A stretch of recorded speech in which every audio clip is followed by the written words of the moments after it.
What I charge for my pet portrait commissions. Hi, I'm Sema Martin. I'm a pet portrait artist and I have been for the last 10 years. And I want to talk to you more about charging for pet portrait commissions and sort of my journey and process through it that's helped me over the last decade. So when it comes to charging, it can be really confusing, difficult, really nerve-wracking as well. So I just want to give you a bit of backstory in terms of how I sort of first started out and how I charge and what I charge for now. So when I first started taking commissions, my very first paid commission, I didn't even ask for payment at the time. It was offered to me. So at the time I knew nothing about my medium colored pencil. I didn't really know much about paper types. I didn't even have much experience drawing pets. Before that commission, I had drawn exactly 2 dogs. Everything else I had done up until then was paintings of tigers and drawings and things that that you do in school, that you're interested in, drawings of eyes, that kind of thing. So I didn't really have much of a portfolio either, especially when it came to pets. So my first commission came from a friend and she offered me £50 to draw her pet cat that had recently passed away. And obviously I jumped at the chance to be able to do this for her because one, I thought it was really important and honouring that she'd actually asked me to do this for her because she loved this cat. It was such a lovely cat. His name was Tigger and he was a stripy cat like Tigger, and it was such a sad time for her. So I was really honoured that she had asked me to do this for her, to memorialise him for her. And then she offered me £50. So that was sort of like a bonus for me. I wasn't really expecting her to pay me.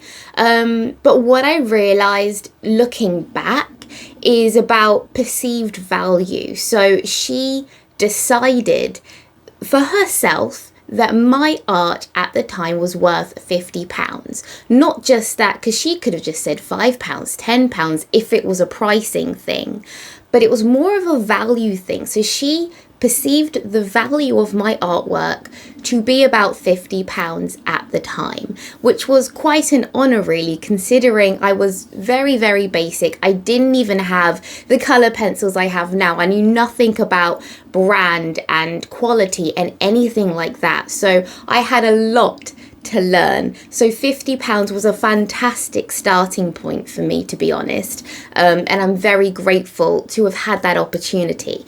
So that sort of gave me a starting price to then advertise to others. So when I posted that picture on Facebook, I made a Facebook page, then I posted it in Facebook groups, offering my services basically, and I decided, because that was an A3 for £50, I thought, okay, well, now that I have one in my portfolio, I'm going to put my prices up. I'm going to now charge £80 after doing a bit of research in terms of what was already out there, the sizes that other pet portrait artists were doing, which wasn't many at the time to actually find. There were very few pet portrait artists that you could easily find on Instagram. A lot of them were more on the web. A lot of people had professional websites and I wasn't quite there yet. That wasn't really what I was doing. It was a hobby still for me. It was something that I was trying to dip my toe into.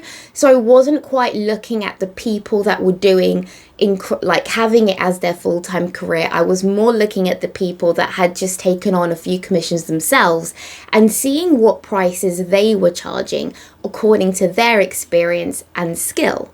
So I found what other artists, what brands they were using of coloured pencils, and I bought myself my first tin of Derwent drawing pencils. So they were the first ever, I guess, professional pencils that I've ever bought for myself, as well as the paper. So I bought Rowley and Dahlia paper. I'm sorry if I've said it completely wrong, but that's the first professional paper that I also bought as well. I don't use it anymore because it's very yellow compared to the paper I now use. over time, I've learnt about what papers I like and don't like, and what goes with my style, and what goes with my drawing process. But at the beginning, I didn't have much experience. So I bought that paper. That was so much better than printer paper, I can assure you, and then some Derwent drawing pencils. So when I bought these items, this was the first investment in my business, so I felt that I could put up my price to £80 rather than 50, because now I've got the right equipment. I've got 3 portraits under my belt up until then, so I drew 2 dogs for some family members and a cat. So I had some portfolio under my belt. I felt that I could charge a little bit more for a bigger size. So then I got quite a few commissions through that. So I think my first month in total, I made maybe £2,500 through selling commissions at £80 each. So you can do the math on that. There were also various sizes as well. Not everybody got an £80 version. Some people also got a smaller version for £50. So I think I charged A4, which was, that size, £50, and then A3, £80. And those were like the 2 sizes that I offered at the time, at the very, very start of my pet portrait business career.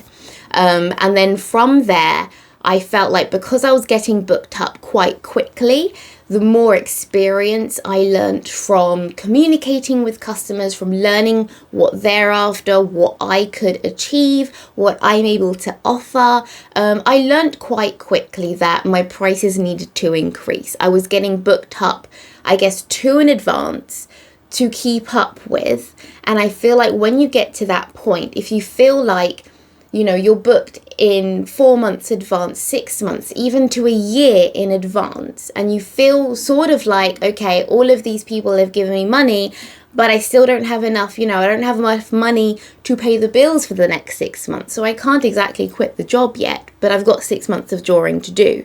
That's when you're not quite charging enough for the demand. So it's all about demand here.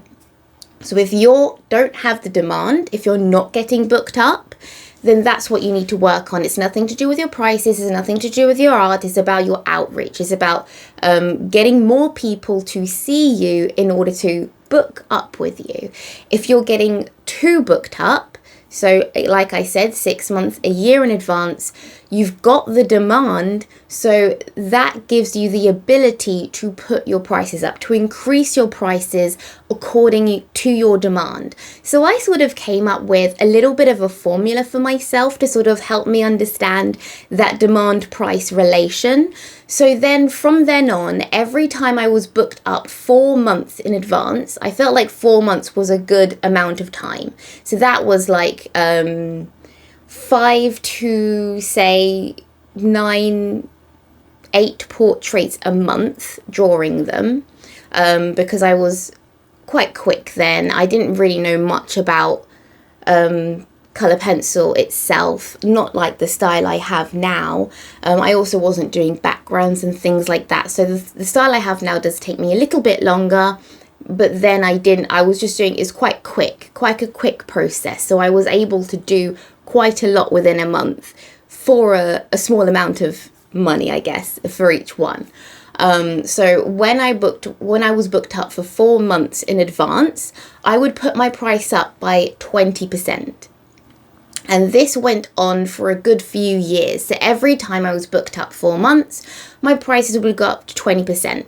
Go up by 20%. And I felt 20% was a good enough amount that if people had booked previously, 20% wasn't that much more to them, so they could still repeat and be a repeat buyer and come back to me. So it was a nice amount that wasn't too much for people who had already bought, but also was a little bit more to sort of reflect my demand and my experience as I grew.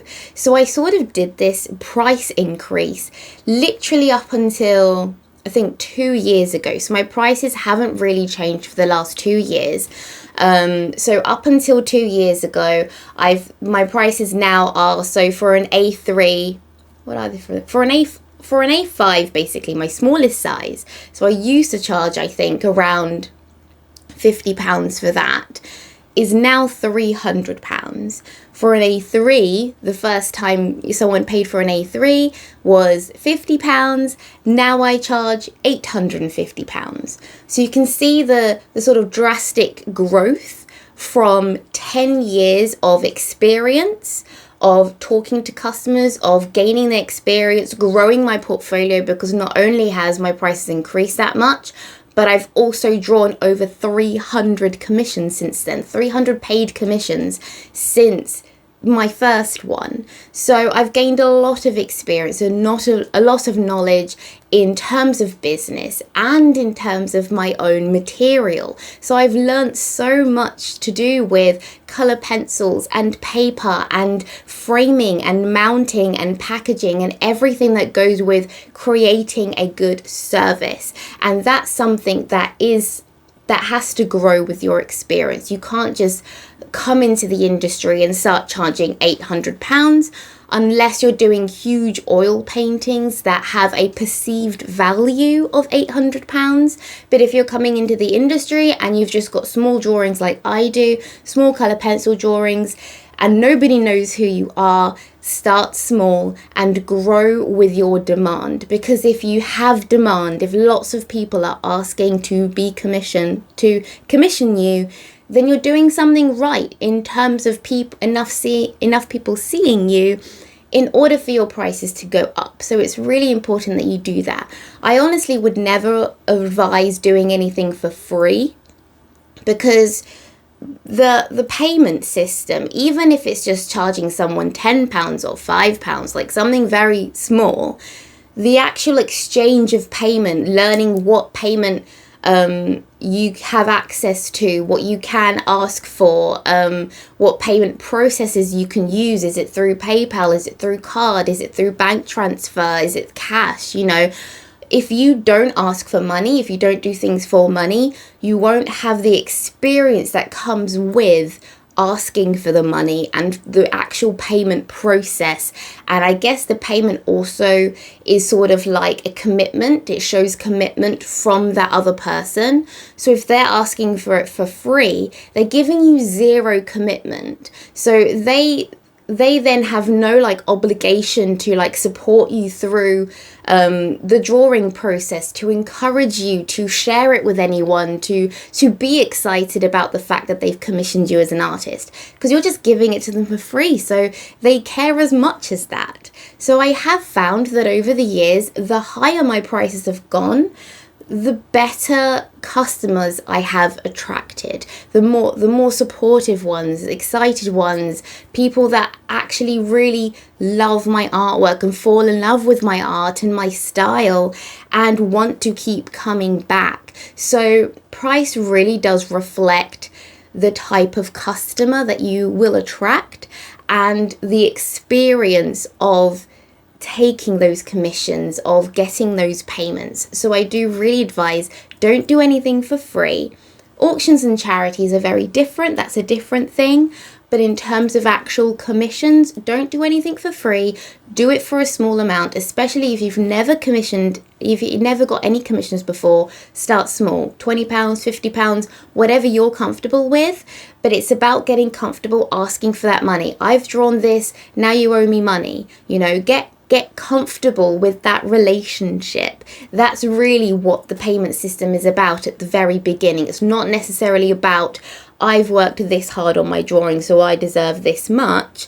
At the very beginning, those things don't quite equal because you are very inexperienced with how long things take, what the communication is like with customers, what tools and materials you need. So it sort of needs to reflect that. But as you grow, then your prices can go up with your demand. If you're in the position where you don't really have much demand, then that's where you need to go back and reflect on your artwork itself. Do I need to improve? Do I need a broader portfolio? Do I need to niche my portfolio? Is it too broad?